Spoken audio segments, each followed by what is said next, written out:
algún examen. Muy bien, listos, aquí estamos. Y el tema que vamos a ver es control etológico. ¿A qué se refiere? Ese control se refiere a utilizar métodos de represión, pero que esos métodos han sido deducidos con base al estudio que se ha hecho de las reacciones que tienen los insectos, de los comportamientos que tienen los insectos y que básicamente están asociados con feromonas. Entonces el hombre ha decidido utilizar esas feromonas para manejarlos a ellos, es decir, a los insectos. Debemos de tomar en cuenta que el comportamiento de los insectos es un conjunto de reacciones que responde a una diversidad de estímulos.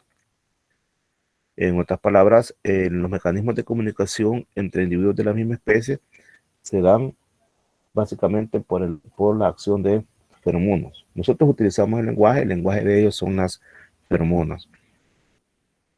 Feromonas no son más que hormonas de secreción externa.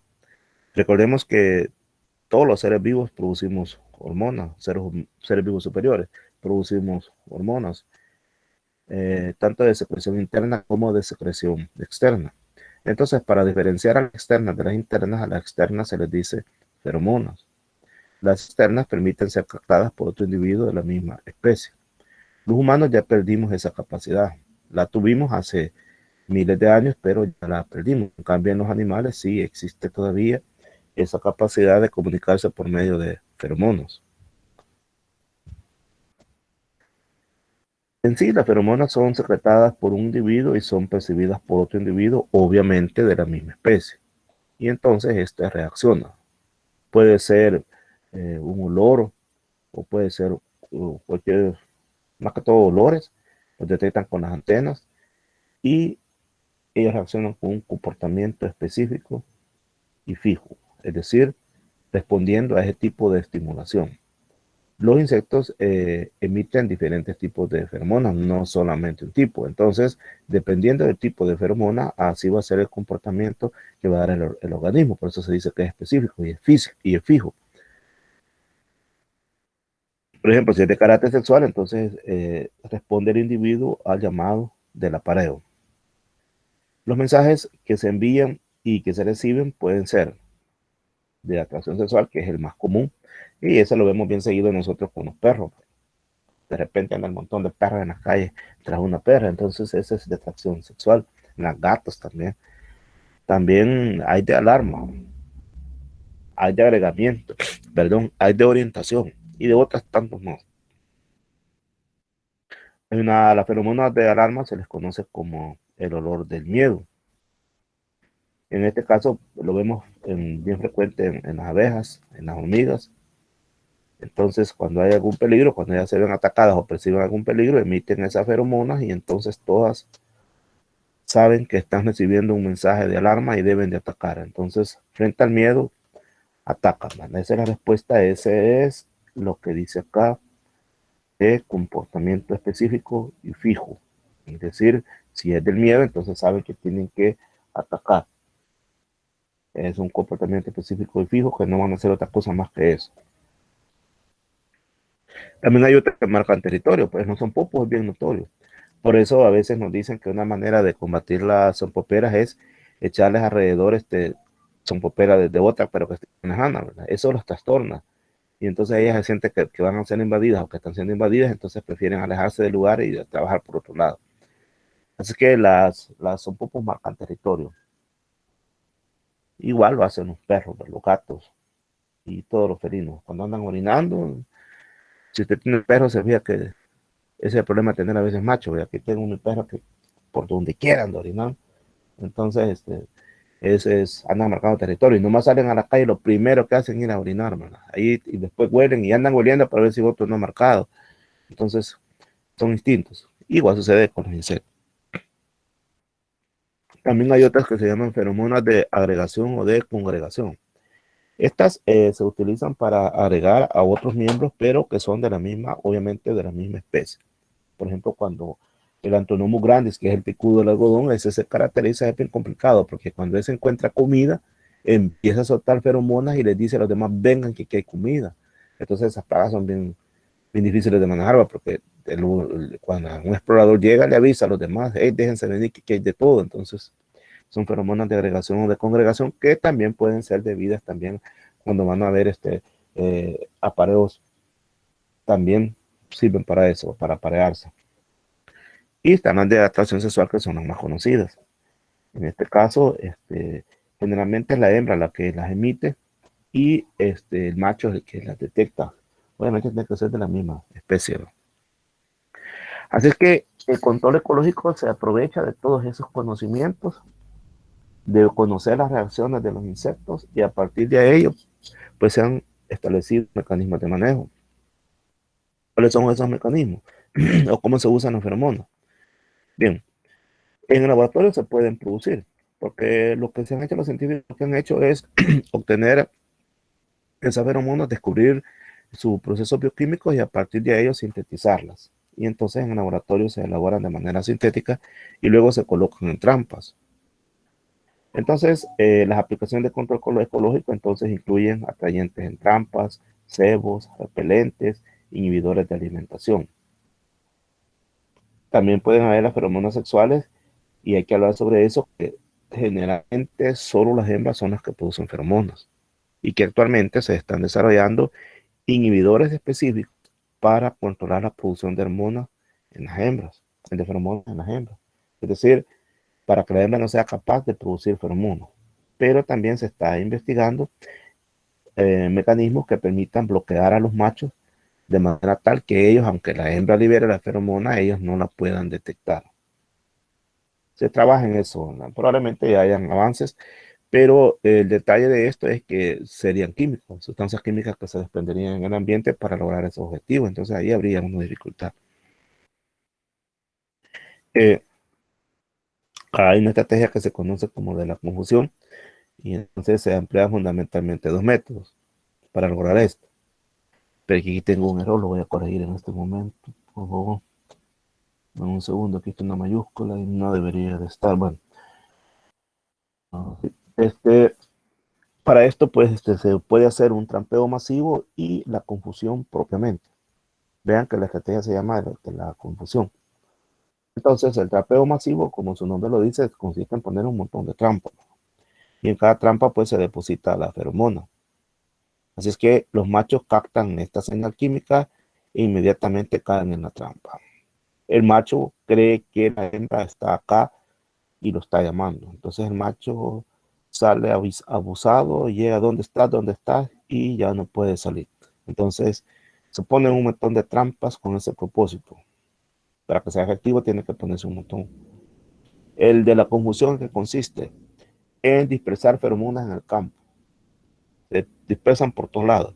Entonces los machos, al final de cuentas, no pueden localizar la feromona natural producida por la hembra. Es decir, la hembra tira su feromona, pero el hombre también ha ido a tirar al campo. Entonces el macho no sabe dónde está la hembra, pues por todos lados siente el olorcito y no sabe dónde está la hembra. Y entonces al final el macho termina cansado y ya no puede, perdió la posibilidad de aparearse. Así que así es una manera de controlar, pues, los insectos que vayan haciendo. ¿Cuáles son las ventajas de usar feromonas versus insecticidas si hacemos una comparación? En primer lugar, las feromonas son biodegradables y no contaminan el ambiente. Son bien pequeñas las cantidades que se usan, son específicas para cada especie. Veamos ejemplos de trampas contra insectos. En primer lugar, las trampas, su nombre lo dice, es una trampa, por lo tanto, atraen a los insectos para capturarlos y destruirlos, ya estando ahí. La fuente de atracción que más se usa es la luz, pero también se pueden hacer, esas son las famosas trampas de luz, ¿verdad? Que se usan en la noche. Pero también estas otras trampas, donde se usan feromonas, llevan atrayentes, ¿verdad? Que pueden ser para alimentación, como si hay comida, que detectan que hay comida, o de carácter sexual.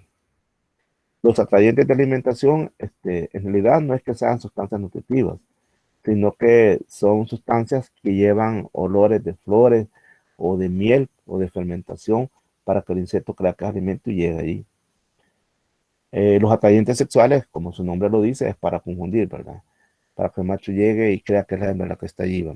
Se venden en el mercado atrayentes sexuales, se sintetizan en el laboratorio y tienen varios nombres, por ejemplo, metileugenol, cuelure, silure, etcétera. Entonces se venden en el mercado. Cada una de ellas para una especie en particular. Por ejemplo, el silure es para la Celatitis capitata, el trimurure es para mosca del Mediterráneo, también el medrure son para mosca del Mediterráneo. Entonces esto ya se venden, ya los pueden encontrar porque están sintetizados, se logran sintetizar en el laboratorio. Ahora, ¿cómo se usan las trampas? Las trampas pueden tener varios propósitos. Simplemente usted las pone para ver, hacer un monitoreo para ver si hay una presencia, es decir, para fines de detección, o para controlarlas directamente, es decir, para que caigan y ahí se mueran. Las trampas con atrayentes químicos se colocan siempre en el lado de donde viene el viento, para que el viento se lo lleve ese olor y logre ser detectado. Ahora, también hay trampas luminosas, y estas son más eficientes viento bajo. Las trampas químicas se utilizan ampliamente para detectar las moscas de la fruta. Y ejemplos de ellas son, por ejemplo, la Mafai, la Jackson. Ahí le pueden ver los tipos.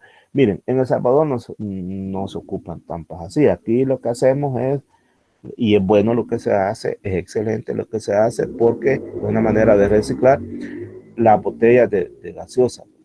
Esas son las que se utilizan. Allá en el campo, los que tuvieron la oportunidad de ir al campo, vieron algunas allá en las matas de papaya. Pero estas son las que se usan en países donde hay dinero, la Malphite, la Jackson, la Multilure, la de fondo abierto. Son algunos de los tantos ejemplos. Hay un montón. Esta es papel amarillo, panel amarillo, que también puede considerarse una trampa. Tampas pegantes de color.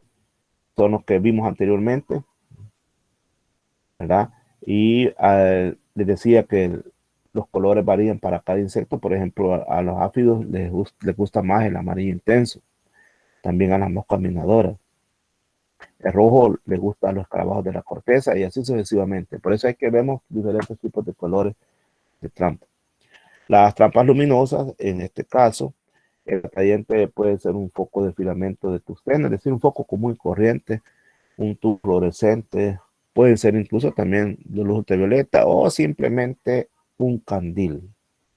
Ya ni se ven los candiles ahora, es lo que llamamos un mechero. Se coloca en la noche el terreno y alrededor se le pone una, ¿cómo se llama? La mitad de una llanta y se le echa agua y ahí caen, por ejemplo, los chicotes. Estoy hablando de trampas, pues, perdón, no lo dije anteriormente porque me pasé antes de tema. Estoy hablando de trampas porque estoy aprovechando el tema, ¿va? Como estamos hablando de trampas ferroforomonas, decidí hablar aquí también de otros tipos de trampas. Por eso he hablado de trampas luminosas y también de trampas de colores.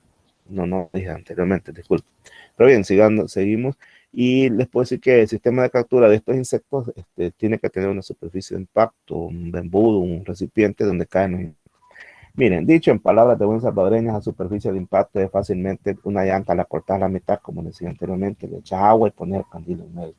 Entonces, si querés capturar chicotes, recordate que los chicotes son los adultos de la gallina ciega, entonces ahí caen. Se ponen en medio de un terreno y un candil ahí. ¿Saben qué es candil? ¿O no saben qué es un candil? Un candil es un mechero, pues. Antes eran bien comunes, es que ya no sé en el campo los usarán ahora. Bueno, también pueden utilizarse cebotóxicos. Bueno, generalmente están orientados para insectos adultos, pero también en algunos pocos casos se usan contra larvas como el control de los gusanos de tierra, por ejemplo, los núcleos. Hasta aquí llega esta presentación y vamos a ver la última, que se llama control legal. Esta es cuestión de abogados. Control legal. Antes de entrar a hablar de este tema, una pequeña discusión. Aquí vamos a hablar de artículos y de leyes. ¿Por qué? ¿Qué tiene que ver eso con el manejo de plagas? ¿Alguna opinión? Esto sería para que la ley entre en esto de los insectos, que no se puede matar insectos, pero usando plaguicidas para que no afecten el ambiente o algo así, creo que sería. Vos decís, tratar de decir, Víctor, para una que nos permita que nos norma, algo que nos norme, qué puntos podemos usar y cuáles no. ¿A eso te referís? Ajá, para que no sea tanto afectado el medio ambiente por usar tanto Va, químico. efectivamente, por ahí va el control legal, pero también abarca otros aspectos. ¿Cuáles otros aspectos abarcará el control legal?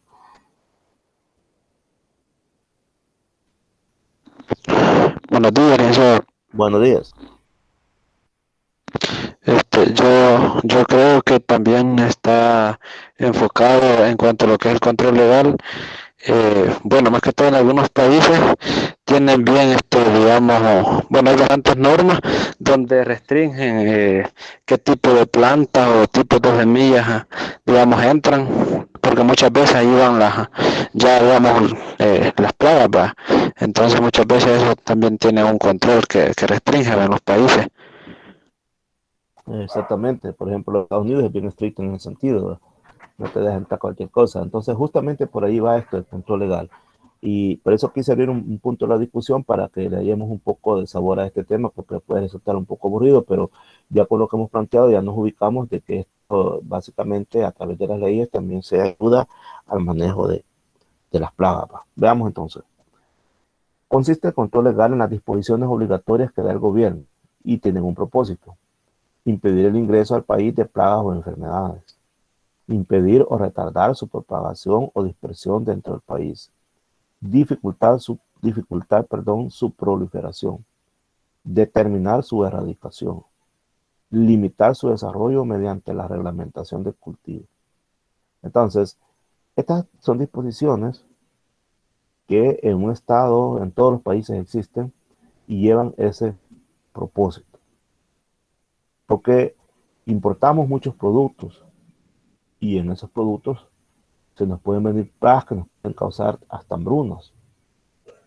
Porque hay plagas que al venirse a establecer acá encontrarán el paraíso, encontrarán, por ejemplo, pocos enemigos naturales y el cultivo es preferido de ellos. Entonces nos harían estrago y nos pueden causar, como les repito, hasta hambrunas y no se saben controlar adecuadamente.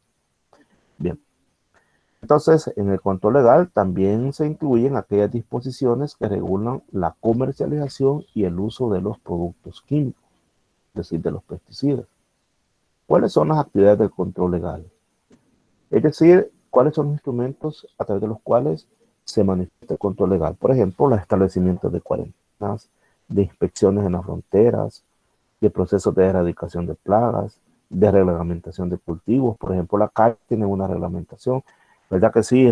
Jorge Umaña tiene una reglamentación la caña. No sé si estará por ahí, Jorge. En el caso del algodón sí sé que hubo un reglamento, pero la caña sí, ya recuerdo que la caña también lo tiene. Por eso es que la caña tiene específico cuando inicia la zafra y cuando termina, ¿se han fijado? Es parte de la reglamentación que tiene la caña. También hay reglamentación del uso y comercio de pesticidas. Si vamos a hablar de cuarentenas y nos vamos a especificar en el caso de las cuarentenas vegetales, la vamos a definir como el control del movimiento de vegetales o de productos vegetales que están sujetos a reglamentación para su observación, inspección o prueba y o tratamiento adicional, con el propósito de evitar la introducción y o diseminación de plagas de interés cuarentenario. Este es bien importante. Hay plagas, por ejemplo, hay uno que se llama gusano, el gorgojo capra. Ese gorgojo capra es una plaga de productos almacenados, de cereales. Entonces, cuando al Salvador entran, por ejemplo, cuando hemos tenido catástrofes en este país y nos ha pegado duro la naturaleza, por ejemplo, en un terremoto, o cuando hemos tenido huracanes, secuelas, porque aquí los huracanes no pegan directo, no que indirectamente a través de los temporales, pero cuando nos causan daños severos, entonces El Salvador se ve en la necesidad de pedir ayuda. Y entonces hay países que nos envían alimentos. Muchos de esos alimentos vienen en forma de granos.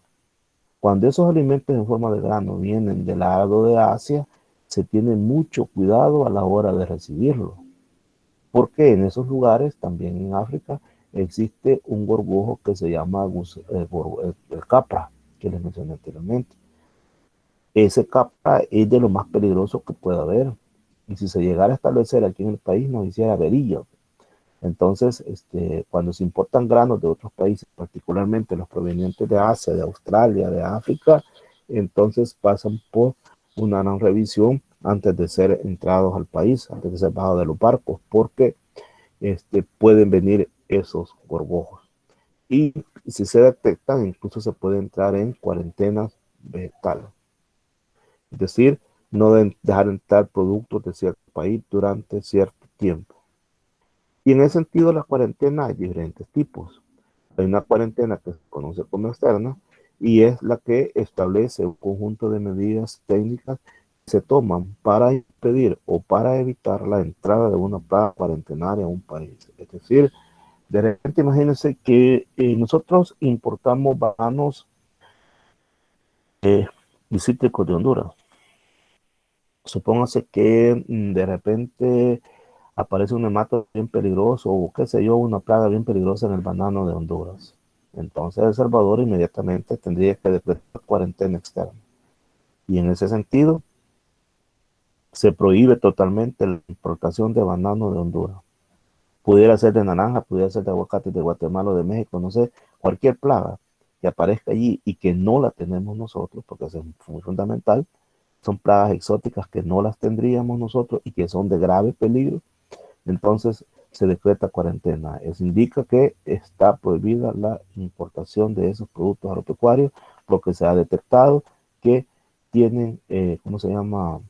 Esos insectos.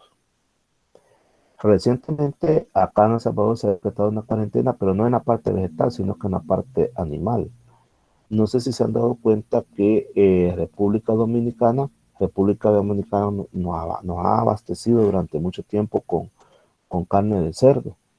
Entonces resulta que no sé qué problema apareció allí, no recuerdo en este momento cuál fue, que apareció allí en República Dominicana y entonces El Salvador ha cerrado las puertas a todos los derivados de la carne de porcinos provenientes de República Dominicana y creo que lo ha extendido a otros países.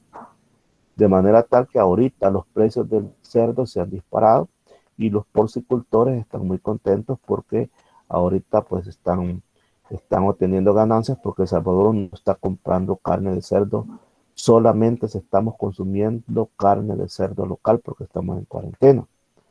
No dejamos entrar, el gobierno no deja entrar carne de esos países porque se ha detectado ese problema. Ese es un ejemplo de cuarentena en el área de sanidad animal, pero igual se establecen para sanidad vegetal y es un ejemplo de cuarentena interna. Pero si hay externo, también hay interno. Y justamente la cuarentena interna es la prevención de un área con una plaga que ha roto la primera barrera fitosanitaria y tiene una distribución limitada en el país. ¿Qué significa esto? Una plaga que ha roto la primera barrera fitosanitaria, es decir, de una u otra manera esa plaga ya entró al país. Digamos que de repente tenemos hay por ahí un insecto chupador, un picador chupador, que es una escama algodonosa que es bien peligrosa y está bajo aquí constantemente monitoreando a ver si no ha entrado. Supongamos que lograra filtrar los procesos de monitoreo. Se metió. Entonces, de una u otra manera ya está en el país. Entonces es localizada, un área del país. Entonces se va a establecer una cuarentena interna en el área donde ya fue localizado para tratar de evitar que se siga propagando, lo cual les diré que ya es bien difícil. Una vez dentro del país ya es bien difícil. Lo que se puede hacer es retardar, pero ya es bien difícil. ¿Se recuerdan cuando entró el COVID al país? Le pusieron un cerco sanitario en Metapán, ya era difícil evitarlo, ya había entrado, ya era bien difícil. Si media vez rompa la primera línea de defensa, ya estando adentro lo que se hace es retardar, pero ya es difícil evitarlo. Puntos de control cuarentenario pueden ser las fronteras, los puertos, los aeropuertos. Serán las principales vías que facilitan el ingreso de plagas al país. Prácticamente el comercio. Ahora es tan fácil que nos venga una plaga, porque más ahora con las ventas estas a través de internet, de repente uno ve un artículo, ya no necesitas ir a comprarlo a una tienda, no cabrón lo pedís y ahí te viene y pues sí, aunque sea plástico, pero ahí puede haber venido una pupa de algo y una vez no se percata. Entonces el comercio internacional es una vía. También la movilización internacional de vehículos aéreos, marítimos, terrestres y fluviales. En este momento el mundo hay comunicación por todos lados, ¿verdad? Barcos, aviones, las opciones esas que llevan los furgones, ¿cómo se llaman? Los que le quitan, no recuerdo este nombre, pero todo esto se está moviendo por el mundo para arriba y para abajo. Entonces también el movimiento de personas y de equipaje. El aeropuerto aquí pasa topado todo el día de gente que entra y sale. Entonces, en todo eso, se nos puede, tarde o temprano, nos pueden venir plagas o enfermedades muy peligrosas. En los aeropuertos se ocupan X para ver si llevan armas las personas, ¿verdad? Pero también esos rayos X permiten ver si alguien lleva por ahí escondidas una de sus semillas, o sus frutos. Y entonces ya se lo detecta, mire usted, esto no lo pueden para ahí, ¿verdad? Entonces, el empleo de esa tecnología puede ser útil. Eh, Existe una organización de sistemas cuarentenarios en Centroamérica que es muy efectivo y está regido por el OIRSA. Así se llama esa organización, que se estableció en 1953. A partir de ahí, pues las cosas han venido evolucionando de manera tal que Centroamérica suscribió un acuerdo que se llama Acuerdo de Medidas Sanitarias y Fitosanitarias en 1994. A partir de ahí, pues también se ha desarrollado un nuevo modelo de comercialización que supera las restricciones impuestas por los países a las importaciones. Existen una serie de amenazas de plagas y enfermedades para los países de la región de Loíza. Los países de la región de Loíza son Centroamérica. ¿Cuáles son? Placa, capra es el principal. El gorgojo capra se llama Trogoderma granarium y usted debe de aprenderse el nombre científico y el nombre común, gorgojo capra, porque está allí, de tarde o temprano nos va a llegar. Ahí se va a acordar si algún día se acerca por aquí. También está Mindus crudus, que es el causante del amarillamiento letal del cocotero, que es un virus que lo transmite la chicharra Mindus crudus. Esa también está en observación. Tarde o temprano podría entrar. También está diaforina citri, que causa el enverdecimiento de los cítricos. Eso lo transmite un cílico. Y hay otras más. Quizás de las más próximas y que porque se disemina más fácil, tal vez sea el trogoderma, el Mindus crudus, que están por ahí en constante monitoreo. Banano, también el virus bronchitos del banano, y bueno, aquí hay otras más. Hay un montón, como usted ve, hay un montón. En animales también, aquí están todas las enfermedades que nos pueden venir. Ya recuerdo que es lo que hubo allí en República Dominicana, es peste porcina. Hay peste porcina dominicana, es la clásica. Entonces, por eso es que acá está prohibido consumir, no está entrando producto derivado de los cerdos provenientes de la dominicana, porque hay problemas ahí con la peste porcina. Esta es lo que ellos tienen. Por eso hay ahorita cuarentena aquí. Bueno, y mire todo esto que pueden entrar también animales. Dice que muy a pesar de la introducción de plagas y enfermedades a la región centroamericana y a las grandes pérdidas que se han tenido, la región ha logrado mantener un estatus sanitario ventajoso. ¿Qué quiere decir esto? Que fíjese que si algo distingue aquí a Centroamérica es que se ha logrado mantener a salvo de muchas plagas peligrosas. ¿Y eso por qué? Porque simple y sencillamente está funcionando el sistema de monitoreo que ejerce el OIRSA y que ejercen los ministerios de Agricultura de cada uno de los países de Centroamérica.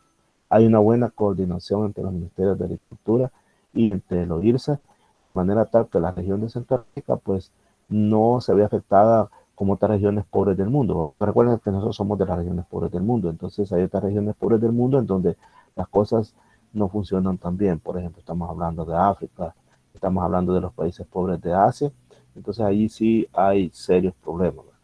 Nosotros afortunadamente en ese sentido no andamos tan mal.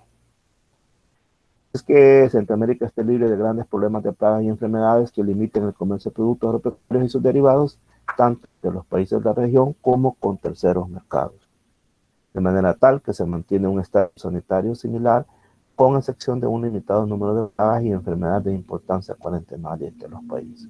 ¿Y esto de qué manera nos favorece? Bueno, porque estos países pueden exportar una gran cantidad de productos agropecuarios a países desarrollados. Esos países desarrollados, al ver que hay una plaga de estas cuarentenarias en estos países, simplemente te dicen, no, ya no te compro el producto y ahí mira qué haces. Entonces, es bien complicado, ¿verdad? Todos los países centroamericanos son miembros de la OMC. La OMC significa Organización Mundial del Comercio.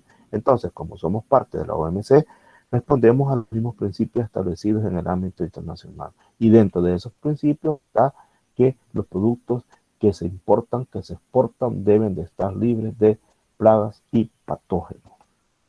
Entonces se ha logrado dar respuesta a las exigencias, tanto en materia sanitaria, en los principales socios comerciales. Todas las exigencias de los países desarrollados, de los países con dinero, ellos ponen una exigencia, claro, ellos compran, ¿verdad? Entonces, estos países han logrado dar respuesta adecuada a esas exigencias. De manera tal, pues, que en las principales aduanas se cuenta con instalaciones, equipo y sobre todo con personal especializado en medidas cuarentenarias. El OIRSA es quien prácticamente lidera todas las actividades. Es un organismo especializado en materia fitosanitaria que asiste a los países centroamericanos. Fue una gran idea, sin duda, que en 1953 se creara el OIRSA. Ese es de los pocos organismos eficientes en Centroamérica que sí están cumpliendo su función. Fue, sin duda, una eficiente idea. Ahora hablemos sobre reglamentación de los cultivos. Estos tienen por finalidad establecer las condiciones menos propicias para que puedan sobrevivir y proliferarse las plagas.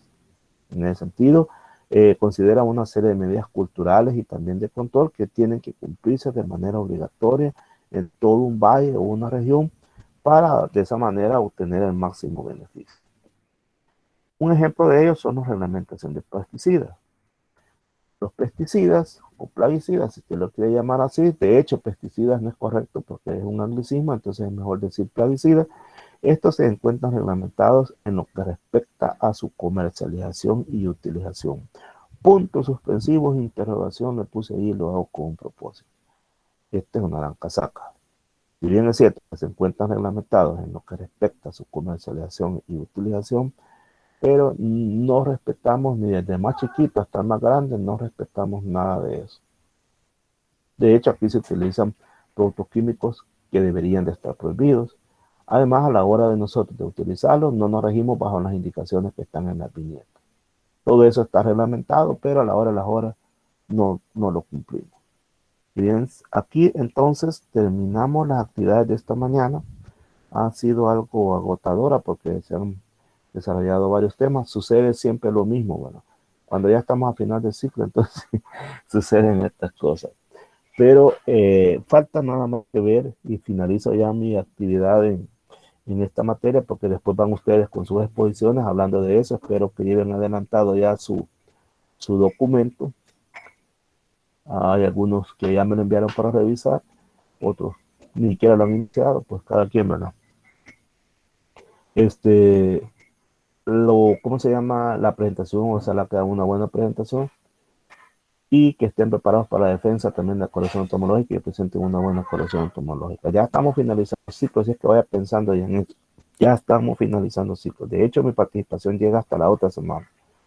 Por eso este viernes voy a hablar sobre el control biológico y la otra semana lo haremos sobre el control químico y resistencia a los plaguicidas y hasta ahí llego. Después queda bajo ustedes el mando de la asignatura. ¿Por qué queda bajo ustedes? Porque ustedes van a empezar a dar sus presentaciones. Ya yo hasta ahí llego hasta la próxima semana. Y después viene la defensa de la colección y los exámenes finales. Y ahí termina todo. Así es que alguna opinión sobre lo que se ha hablado ahora, alguna duda. Si no hay, pues dejamos acá la actividad de este día y nos vemos el viernes a las 15:45 con el examen y después clase a las 16 horas.